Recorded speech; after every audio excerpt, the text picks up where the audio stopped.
l'idée de entraîne ton esprit à répondre, pas à réagir est un principe clé du stoïcisme, une philosophie de vie qui a émergé dans la Grèce antique et qui a été popularisée par des philosophes comme Épictète, Sénèque et Marc Aurèle. Voici une explication de ce concept. 1. Réaction et réponse. Une réaction impulsive peut souvent nous mener à des conflits inutiles et à des regrets. Lorsque nous réagissons sans réfléchir, nos émotions prennent le contrôle et peuvent nous conduire à dire ou faire des choses que nous pourrions regretter par la suite. En revanche, prendre un moment pour répondre nous permet de choisir une action alignée avec nos valeurs et nos objectifs. Cela implique un processus de réflexion où l'on évalue la situation, examine nos émotions et considère les conséquences de notre réponse. En cultivant cette capacité, nous pouvons améliorer nos relations personnelles et professionnelles car nous communiquons de manière plus respectueuse et constructive. Par exemple, dans un cadre professionnel, un employé qui prend le temps de réfléchir à une critique constructive peut répondre avec des suggestions sur la façon d'améliorer sa performance, plutôt que de se défendre ou de devenir hostile. Cela peut aussi favoriser un environnement de travail plus sain, où la communication ouverte est encouragée. 2. Contrôle des émotions. Le contrôle des émotions est essentiel pour notre bien-être mental et émotionnel.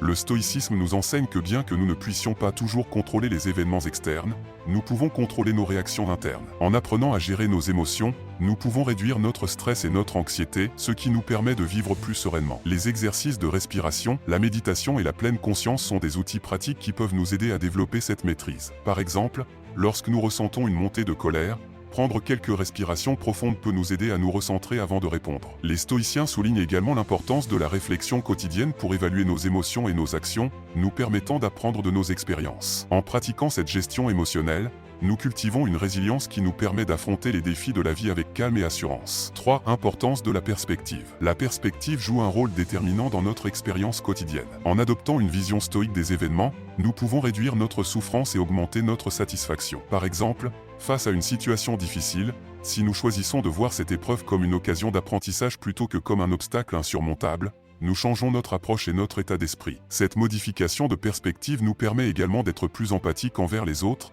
car nous comprenons que chacun a ses propres luttes et défis. Les stoïciens pratiquaient souvent la visualisation négative, une technique consistant à imaginer les pires scénarios afin de mieux apprécier ce que l'on a et de se préparer mentalement à l'adversité. Cela peut nous aider à cultiver la gratitude et à renforcer notre capacité à faire face aux difficultés. En somme, en travaillant sur notre perspective, nous gagnons en clarté d'esprit et en sérénité dans notre quotidien. 4 points pratiques de la vertu. La vertu est au cœur de la philosophie stoïque et représente le fondement d'une vie épanouie. Selon les stoïciens, la vertu est le seul véritable bien et doit être notre principal objectif. Agir de manière vertueuse signifie faire preuve d'honnêteté, de justice, de courage et de sagesse dans nos actions quotidiennes. En prenant le temps de réfléchir avant d'agir, nous avons l'opportunité de nous aligner sur nos valeurs fondamentales et de prendre des décisions éclairées. Par exemple, dans une situation où nous sommes confrontés à une injustice, plutôt que de céder à la colère, nous pourrions choisir d'agir avec justice, en défendant ceux qui sont lésés. Ce type d'action contribue à renforcer notre caractère et à favoriser des relations plus saines avec les autres. En cultivant la vertu,